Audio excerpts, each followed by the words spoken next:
God bless you in the name of Jesus. Amen. You are welcome to this broadcast in the mighty name of Jesus Christ. I pray that God will continue to favor you, bless you, lift you up for His own sake in the name of Jesus Christ. Amen. May God bless you so much in Jesus' name. Amen. We are still looking at the personality of Judas Iscariot.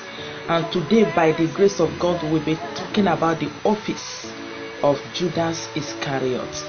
The office of Judas Iscariot. Yes, we all know that in the ministry of Jesus Christ, that Judas Iscariot is one of the 12 disciples and is the one that is holding the most vital position in that ministry. And I look at it and I see that that is the only appointed office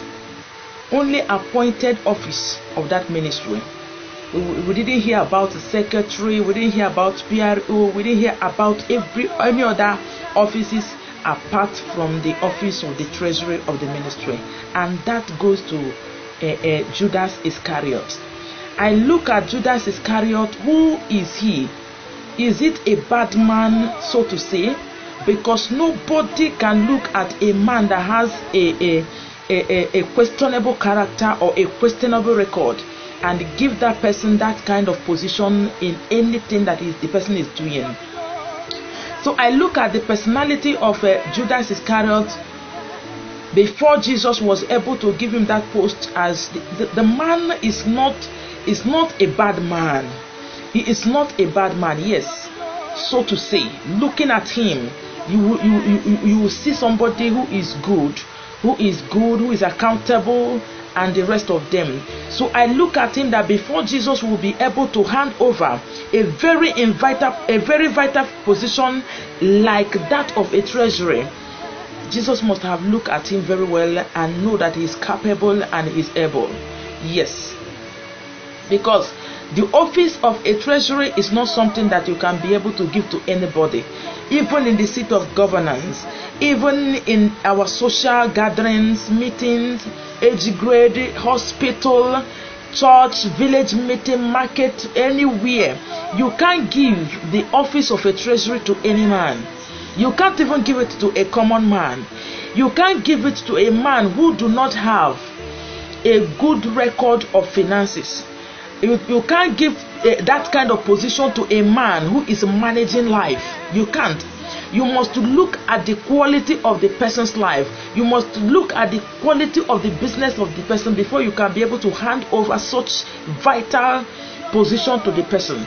So I look at the office of Judas Iscariot. It is a very essential office, and as a matter of fact, it's the only office that we are told in the ministry of Jesus Christ. It was the only office. There was no appointment again. There was no election. We didn't hear about who is the president. We didn't hear about who is the vice. We didn't hear about the secretary. We didn't hear about the PRO. We didn't hear about the provost. We didn't hear about all these things. But we hear about the treasurer. So the treasurer is actually a very important personality in every organization. And that very post was given to Judas Iscariot. Can you see the position or the office of Judas Iscariot in Jesus Christ's ministry? So I am here to talk about the office of Judas Iscariot. That office is a very important office. I am thinking that I look at that man and I look at the office that was given to him.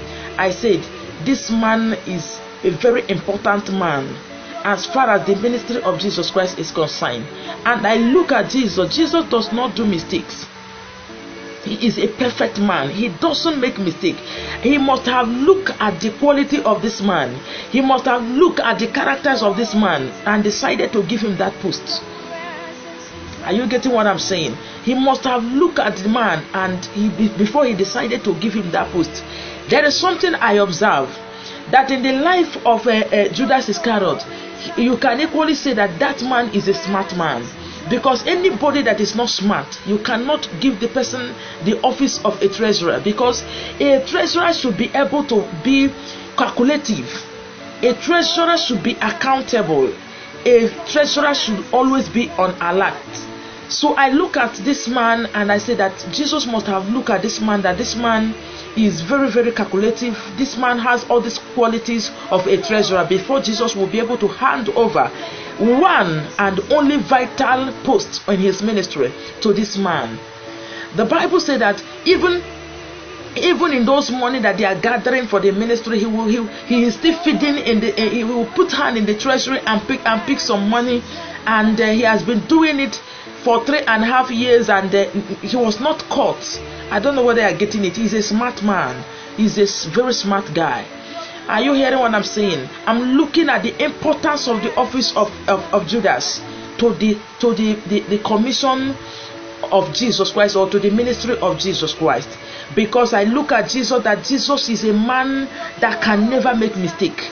There is no way you can see mistake in the affairs of Jesus Christ. So I can't imagine that Jesus will say that it is a mistake for appointing him. No, he know the kind of personality he is. He know the importance of his office, and he appointed him into that office.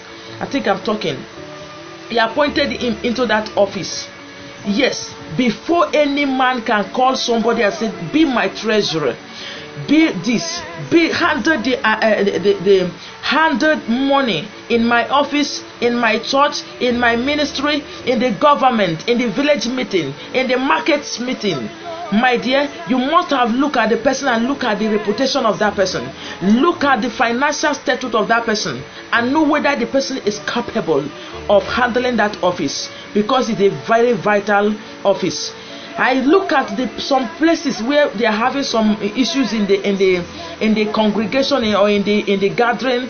If you look at it very well, you will see that money problem is always an issue, because you will gather money and give to somebody who is not financially fit, who is not financially capable. You are in trouble. Either the person will loot the money, or the person will misuse the money, or the person will be incompetent in the job that is given to him. So it is a very vital office, and Jesus looked at him very well and decided to give him such appointment. His appointment is one and only. There is no other appointment in the ministry of Jesus Christ. There is no other post, as I have mentioned before, apart from the office of the treasurer. And I want to tell you that money issue is a very vital issue in every gathering, in every congregation, in everywhere. If the money issue, if the financial issue is being settled, every other issues can be settled. So look at Judas Iscariot being handed over the most vital and the only appointment in the ministry of Jesus Christ was handed over to him. It was handed over to him. The office is a very vital office. The office of this man is a very vital office, and is actually a very tempting office. Yes. So this is the place that Jesus Christ handed it over to him to be handled. This is a position that was handed over to him. And that didn't know. Jesus knows the activities of this young man. He knows that he had been looting the treasury. You know that he had been looting the treasury. There is something I discover. You know that the devil will not tempt you with what you don't know how to do, or something that you are not good at doing. Let me tell you, if the devil want to tempt you, and he know that you don't like draw soup, he will never bring draw soup to tempt you, because he know that you are not a lover of draw soup. He will go to that thing that you love most, and those things that you like doing most, and he use it as and tempt you. What am I trying to say? If any man is doing something and you are competent in what you are doing, and the devil did not strike you in what you are doing, I tell you, you will go far. If you watch the story of Judas Iscariot, the Bible said that the devil entered him. I know that initially he was not that kind of man, but the devil himself entered into Judas Iscariot and began to manipulate issues, and begin to manipulate his office, and begin to manipulate the place of governance. I look at people, even in the seat of a governance, you will see somebody entering the office as a saint. entering the office as a righteous man. But before the person will come out of that very office, the person must have turned to something else. Is this kind of scenario, because the devil entered into Judas Iscariot and began to manipulate things But there is something I understand. The devil can only make use of that thing or that person who allowed him to make use of him. That is why I am saying to you, do not be addicted to a particular thing. Do not be so addicted to money. If you are too loved to money, if you too love money, the devil will tempt you with money. If you too love food, the devil will tempt you with food. If you too love woman, the devil is coming with woman to tempt you. If you too love power, the devil is coming with power to tempt you. If you too love influence, the devil is coming with influence to tempt you. He can never come to you to tempt you with something that you do not need, or something that you are not aspiring to get to or to have. That is the how devil operates. So when Jesus was fasting, when devil came to him, the first thing he told him is that you should turn the stone into bread, because he knew that at that point Jesus is highly in need of food. So he looked at him and said that there is nothing that this man could deserve now, or could be looking for now, if not food. And he decided to tempt him with food. Then another one, he tempted him with power. You understand? He tempted him with power. If you are actually the Son of God, why don't you jump from here? The Bible said that he will command his angels to over you, so that they will hold you in your hand, you will not strike your foot against any stone. Power. So whatever that the devil look at that you need, whatever the devil look at you that you need, then he will use that thing and strike you. He will use that thing. He will fight. He will pursue your downfall from that very angle. So the devil was actually entered into Judas Iscariot, and he was manipulating his office as a treasurer of the ministry. He was manipulating his office as the treasurer of the ministry. He could dip his hand in the offering money. He could dip hand in the treasury of the ministry and they loot the money. And the Bible said that it was not, he has been doing this. He has been extorting from the treasury, and nobody was able to discover it. That is the office. That is the office of this man. My prayer for you is that your office will not influence you to do something that is bad. Are you in the place of governance? Are you in the government? Let the devil know you use your office and manipulate you, so that you will become who you are not, so that you will change to who you are not, just because of the availability of things in your office, so that you will not be able to manipulate things because of the position that you have assumed. You know the position of Judas Iscariot. Not everybody in the ministry can manipulate or can take advantage of this, because he is the one that is seeing money, is the one handling money. That is why he have access to money, and it never be enough. You know, the more you gather the money, the more you aspire to gather more. There is nothing insatiable in this world. It is only when you have God that you will become saturated. If it is for money, if you succeed in stealing 1 million, you will be looking for an avenue to steal 10 million. If you get the 10 million, you'll be talking about how you get 100 million, and that is how you will be going until you finish your life. So the office of Judas Iscariot made him to change to another man. He allowed the devil to tempt him, that the spirit of mammon entered him, and he began to manipulate the office of his appointment. He began to manipulate the office that God entrusted in his hands. And the man he appointed to take this office was not the same man that entered the office. What am I trying to say? Be careful that your office will not change you. Be careful that the availability of the things in your office will not make you to be a changed person. Do not allow what you are seeing in that office to change your character, to change your personality, to change who you are. Child of God, you are hearing me this moment. Let your office not change you. Judas Iscariot, his appointment was a vital appointment, but he abused it because he allowed the devil to penetrate him. Because of what you are longing for, let me tell you, the devil will only come and ignite those characters that is in you, those things that is in you. He will come and ignite it. He will come and put fire on it, and the thing will show face. He is a lover of money, and the devil come and maximize it, and they become more loving to money. He like money more than his master. He love money more than anybody. He can do and undo. He can betray because of money. He can sell because of money. He can kill because of money. Are you getting what I'm saying? He abused the office. I call him a silent observer. Judas is a silent observer. We see it all around us. He will be there pretending to be with you, but he's observing something. He's actually observing one or two things and looking for an avenue to take what he wants to take from you. I pray that God Almighty will expose the Judas that is in your life, the Judas that is around you. My prayer for you this moment is that may God Almighty save you from the people who seems to know everything about you, because Judas Iscariot seems to know everything about Jesus. He seems to know everything about him. He seems to be so close to Jesus. If it's not close to Jesus, how can Jesus hand over that vital position onto his hands?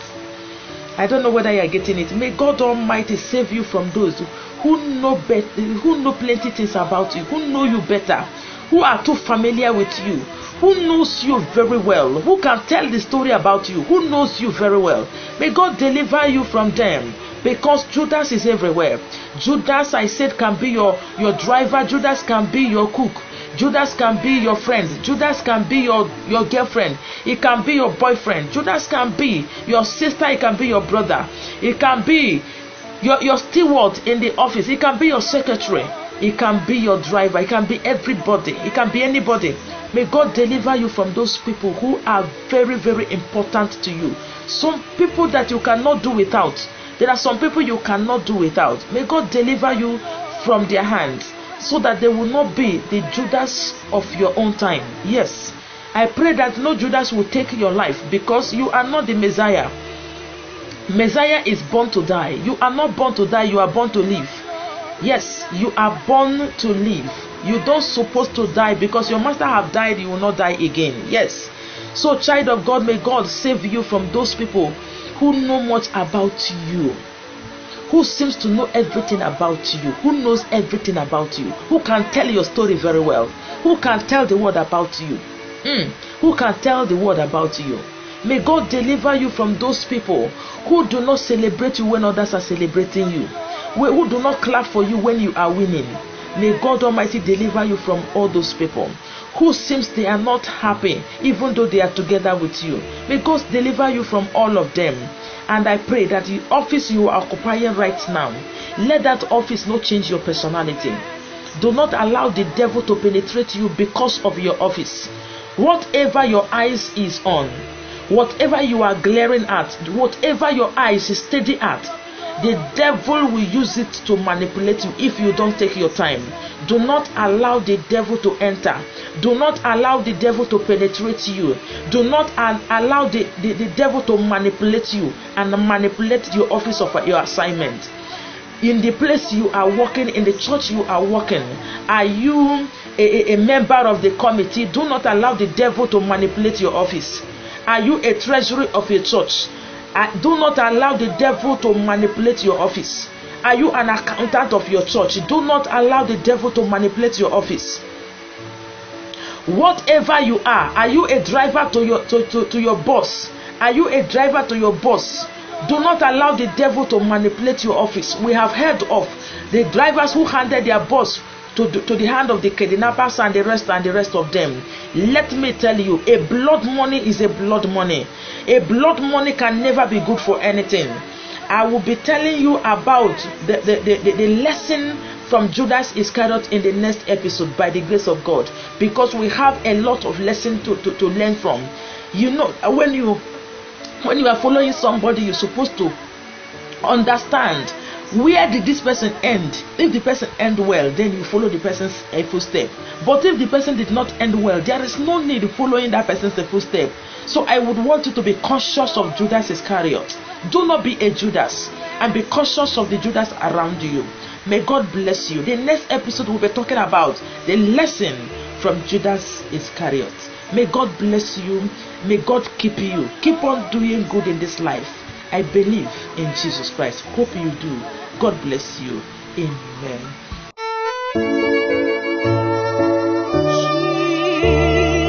Jesus, your glory is everywhere. Your presence is everywhere.